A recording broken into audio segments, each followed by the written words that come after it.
சாந்தி. அவ்வியக்த முரளி 22/3/1986. அவ்வியக்த பாப்தாதா, மதுபன். இன்றைய முரளியின் தலைப்பு சுகம், சாந்தி மற்றும் குஷிக்கான ஆதாரம் தூய்மை. சுகம், சாந்தி மற்றும் குஷிக்கான ஆதாரம் தூய்மை. இன்று பாப்தாதா தன்னுடைய நாலாபுறங்களும் இருக்கின்ற அனைத்து புனிதமான மற்றும் மகிழ்ச்சியான குழந்தைகளை பார்த்துட்டு இருக்கிறாங்க. இவ்வளவு பெரிய குழுவின் ரூபத்துல அந்த மாதிரி தூய்மை மற்றும் மகிழ்ச்சி இரண்டு விசேஷங்களையும் உடையவங்க இந்த முழு நாடகத்திலும் இவ்வளவு பெரிய சபை அல்லது இவ்வளவு பெரிய கூட்டம் வேறு எங்கும் இருக்க முடியாது. இன்றைய காலத்துல சிலருக்கு உயர்ந்தவங்க மற்றும் புனிதமானவங்கிற டைட்டில் கொடுக்குறாங்க. ஆனால் நடைமுறை ரூபத்தில் பார்க்கும்போது அவங்கள்ட்ட தூய்மை, மகான் தன்மை தென்படுறது இல்லை. இந்த அளவு மகான் தூய்மையான ஆத்மாக்களின் குழு எங்கே இருக்க முடியும் அப்படின்னு பாப்தாதா பார்த்துட்டு இருந்தாங்க. ஒவ்வொரு குழந்தைகளிடமும் கர்மத்தில் மட்டும் இல்லாமல் மனம், சொல், செயல் மூன்றிலும் தூய்மை ஆகியே தீரணுங்கிற திட சங்கல்பம் இருக்குது. ஆகினால இதே மாதிரி தூய்மையாகணும் அப்படிங்கிற அந்த உயர்ந்த திட சங்கல்பம் வேறு எங்குமே இருக்க முடியாது அப்படின்னு பாபா சொல்றாங்க. அழியாததாகவும் இருக்க முடியாது, சகஜமானதாகவும் இருக்க முடியாது. நீங்கள் எல்லோருமே தூய்மையை தாரணை செய்வதை எவ்வளவு சகஜமாக புரிஞ்சிருக்கீங்க. ஏன் அப்படின்னா பாப்தாதா மூலமா ஞானம் கிடைச்சிருக்குது மற்றும் ஞான சக்தியின் மூலமா ஆத்மா தன்னுடைய அனாதி மற்றும் ஆதி சொரூபமே தூய்மை அப்படின்னு தெரிஞ்சுக்கிட்டேன். எப்போ ஆதி அனாதி சொரூபத்தினுடைய நினைவு வந்துட்டுச்சோ அப்ப இந்த நினைவை சக்திசாலியாக ஆக்கி சகஜமா அனுபவம் செய்ய வைக்கிது. நம்முடைய உண்மையான சொரூபமே தூய்மை அப்படின்னு தெரிஞ்சுக்கிட்டீங்க. சங்க தோஷத்தினுடைய சொரூபம் அபவித்திரத்தா. ஆகினால உண்மையானதை தன்னுடையதாக ஆக்கிக் கொள்வது சகஜமாக ஆயிடுச்சு இல்லையா அப்படின்னு பாபா கேட்கிறாங்க. சுய தர்மம், சுய தேசம், சுயத்தினுடைய தந்தை மற்றும் சுய சொரூபம், சுய கர்மம் அனைத்தினுடைய ஞானமும் கிடைச்சிருக்கு. சுய தர்மம், சுய தேசம், சுயத்தின் தந்தை மற்றும் சுய சொரூபம், சுய கர்மம் அனைத்தினுடைய ஞானம் கிடைச்சிருக்கு. ஆகையினால ஞான சக்தியின் மூலம் கடினமானது மிகவும் சகஜமாக ஆயிடுச்சு. எந்த விஷயத்தை இந்த கால மகான் ஆத்மா அப்படின்னு அழைக்கப்படுறவங்களும் முடியாதது, இயற்கைக்கு மாறானது அப்படின்னு புரிஞ்சிருக்கிறாங்களோ அதை தூய்மையான ஆத்மாக்கள் நீங்கள் முடியும் என எவ்வளவு சகஜமாக அனுபவம் செஞ்சிட்டீங்க.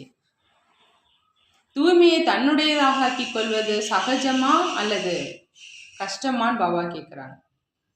முழு உலகத்துக்கு முன்னால தூய்மை எங்களுடைய சுய சொரூபம் அப்படின்னு சவால் விட்டு உங்களால சொல்ல முடியும். தூய்மை சக்தியினுடைய காரணத்தினால எங்க தூய்மை இருக்குதோ அங்கு சுகம் மற்றும் சாந்தி தானாகவே இருக்குது. தூய்மை அடித்தளமாக இருக்குது. தூய்மையை தாய் அப்படின்னு சொல்றாங்க. சுகம், சாந்தி அதனுடைய குழந்தைகள். ஆகையினால எங்கு தூய்மை இருக்குதோ அங்கு சுகம், சாந்தி தானாகவே இருக்குது. அதனால குஷியும் இருக்குது. அப்படிப்பட்டவங்க ஒரு பொழுதும் சோர்வடையவே முடியாது, சதா குஷியாக இருப்பாங்க. எங்கு புனிதம் இருக்குதோ அங்கு மகிழ்ச்சி கண்டிப்பா இருக்கும். தூய்மையான ஆத்மாக்களினுடைய அடையாளம் சதா குஷியாக இருப்பது. ஆகையினால எவ்வளவு நிச்சய புத்தி உடைய தூய்மையான ஆத்மாக்கள் அமர்ந்திருக்கிறாங்க அப்படின்னு பாப்தாதா பார்த்துட்டு இருக்கிறாங்க. உலகத்துல இருக்கிறவங்க சுகம் சாந்திக்கு பின்னால ஓடிட்டு இருக்கிறாங்க. ஆனா சுகம் சாந்திக்கு அடித்தளமே தூய்மை. அந்த அடித்தளத்தை தெரிஞ்சிருக்கல. அதனால தூய்மையினுடைய அடித்தளம் உறுதியாக இல்லாத காரணத்தினால அல்ப காலத்துக்கு சுகம் சாந்தி பிராப்தியாகுது. ஆனால் ஒரு நேரம் இருக்குது, அடுத்த நேரம் இருப்பதில்லை. தூய்மை இல்லாமல் சதாகால சுகம் சாந்தி பெறுவது சாத்தியம் இல்லாதது. நீங்கள் அடித்தளத்தை தன்னுடையதாக ஆக்கிட்டீங்க. அதனால சுகம் சாந்திக்காக ஓட வேண்டிய அவசியம் கிடையாது. தூய்மையுள்ள ஆத்மாக்களிடம் சுகம் சாந்தி தானாக வருது. குழந்தைகள் அம்மாவிடம் தானாகவே சொல்றாங்க இல்லையா, எவ்வளவுதான் பிரித்து வைத்தாலும் அம்மாவிடம் கண்டிப்பாக செல்வாங்க. ஆகினால தூய்மையானது சுகம் சாந்தியின் தாயாக இருக்குது. எங்கு தூய்மை இருக்குதோ அங்கு சுகம் சாந்தி குஷி தானாகவே வருது. ஆகினால என்னவாக ஆயிட்டீங்க? கவலையற்ற நாட்டின் மகாராஜா. இந்த பழைய உலகத்தின் மகாராஜா இல்லை, ஆனால் கவலையற்ற நாட்டினுடைய மகாராஜாவாக ஆயிட்டீங்க. இந்த பிராமண குடும்பம் கவலையற்ற நாடாக, அதாவது சுகமான உலகமாக இருக்குது. ஆகையினால இந்த சுகமான உலகின் கவலையற்ற நாட்டின் மகாராஜாவாக ஆயிட்டீங்க. புனித ராஜாவாகவும் ஆயிட்டீங்க. கிரீடமும் இருக்குது, சிம்மாசனமும் இருக்குது. வேறு என்ன குறை இருக்குது? எவ்வளோ பெரிய கிரீடமாக இருக்குது. ஒளியினுடைய கிரீடம் தூய்மையினுடைய அடையாளம். மற்றும் பாப்தாதாவினுடைய இதய சிம்மாசனதாரியாகவும் இருக்கீங்க. ஆகினால கவலையற்ற நாட்டின் மகாராஜா கிரீடமும் தனிப்பட்டது, சிம்மாசனமும் தனிப்பட்டது, ராஜ்யமும் தனித்தன்மையுடன் இருக்கிறதுனால மகாராஜாவும் தனித்தன்மை உள்ளவராக இருக்கிறார். இன்றைய காலத்தில் மனித ஆத்மாக்கள் இவ்வளவு அலைவதை பார்த்து பாப்தாதாவுக்கு குழந்தைகள் மீது கருணை ஏற்படுது. எவ்வளவு முயற்சி செஞ்சுக்கிட்டே இருக்கிறாங்க.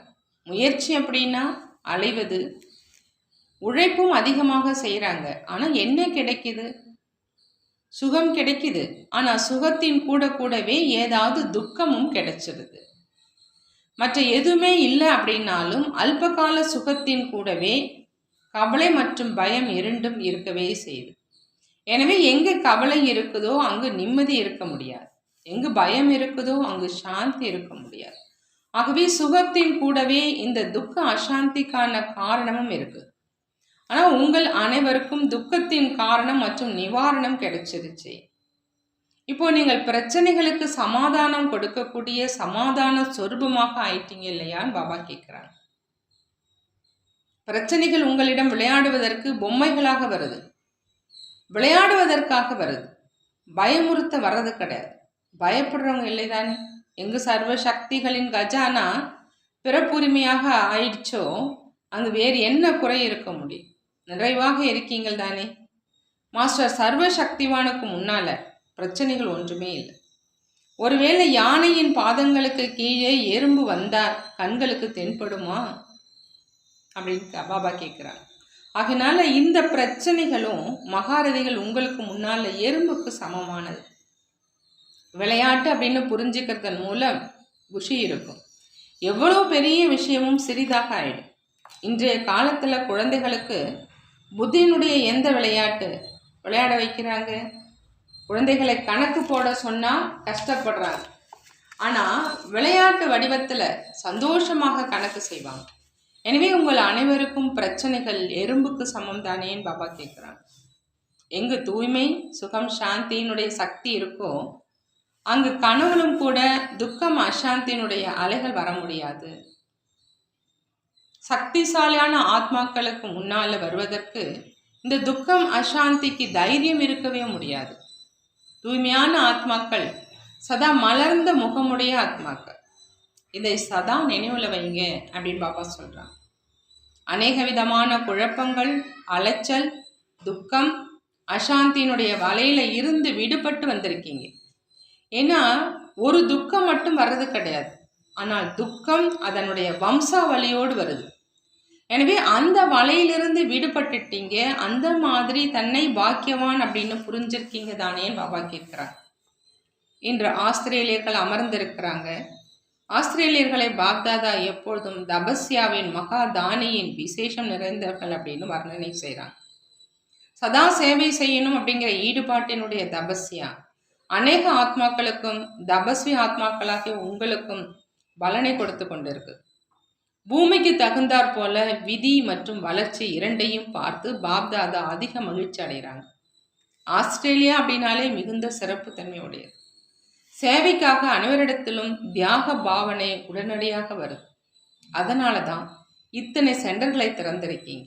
நமக்கு எப்படி பாக்கியம் கிடைச்சிருக்குதோ அதே மாதிரி மற்றவங்களுக்கும் பாக்கியத்தை உருவாக்கணும். திட சங்கல்பம் செய்வது தான் தபஸ்யா. ஆகினால தியாகம் மற்றும் தபஸ்யாவினுடைய விதி மூலமா வளர்ச்சியை பெறுறீங்க. சேவையினுடைய பாவனை அநேக எல்லைக்குட்பட்ட பாவனைகளை முடிச்சிடு. இந்த தியாகம் மற்றும் தபஸ்யாவே வெற்றிக்கு ஆதாரமாக இருக்குது. புரிந்ததா அப்படின்னு பாபா கேட்குறாங்க. குழுவுக்கு சக்தி இருக்குது. ஒருவர் சொன்னார், மற்றவர் செய்தார். ஒருவர் சொன்னார், மற்றவர் இது நடக்க முடியாது அப்படின்னு சொன்னாங்க என்று இருக்கக்கூடாது. இதுல குழு உடையுது. ஒருவர் சொல்ல மற்றவர் உற்சாகத்தோடு ஒத்துழைப்பவராகி நடைமுறையில கொண்டு வருவதுதான் குழுவினுடைய சக்தி. பாண்டவர்களுக்கும் குழு இருக்குது. ஒருபோதும் நீ நான் என்பது கூடாது. பாபா பாபா என்று சொன்னா அனைத்து விஷயங்களும் முடிஞ்சிடும். அவ்வளவுதான். நீ நான், என்னுடையது உன்னுடையது என்பதுல தான் மோதல் ஏற்படுது. தந்தையை முன்னால் வைத்தால் எந்த ஒரு பிரச்சனையுமே வர முடியாது. மேலும் சதா தடையற்ற ஆத்மாக்கள் தீவிர முயற்சியின் மூலம் பறக்கும் கலையை அனுபவம் செய்கிறாங்க.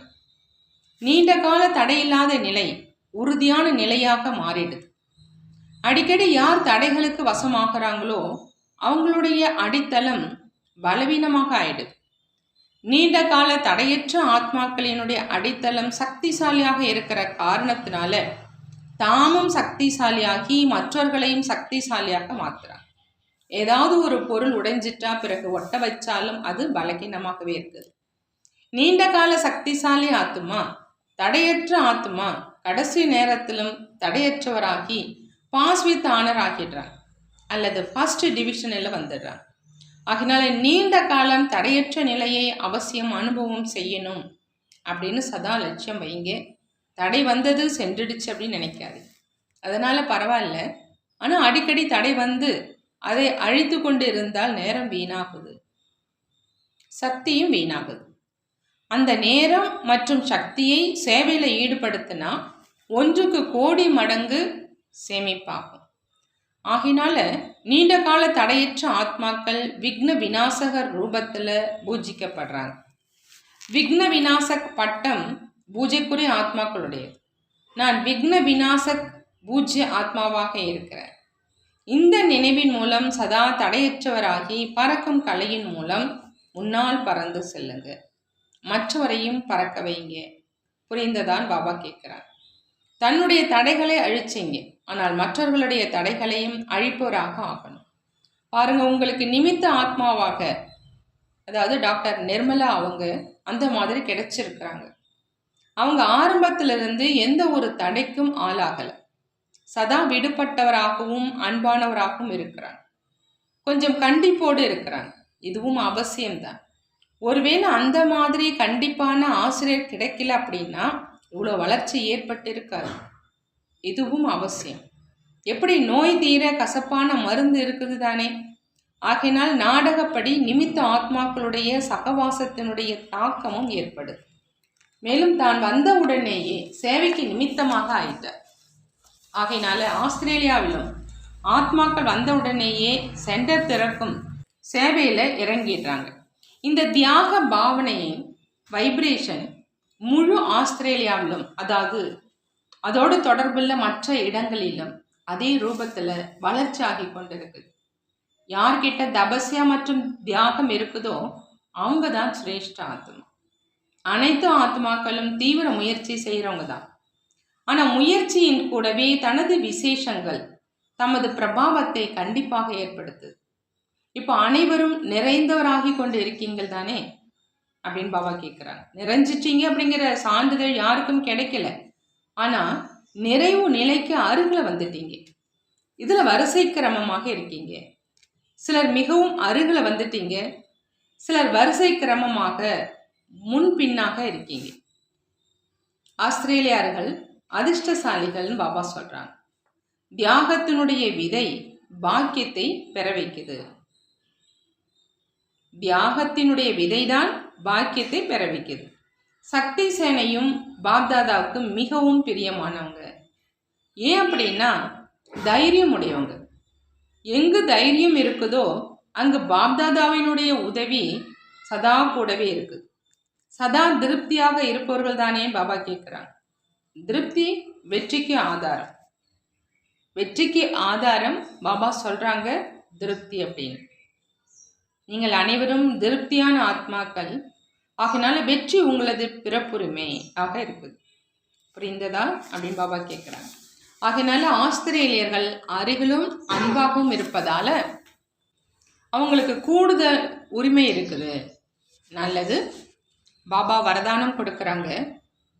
கோபத்தின் அம்சத்தையும் தியாகம் செய்யக்கூடிய சுயமரியாதையில் இருக்கும் புண்ணிய ஆத்மா ஆகுக.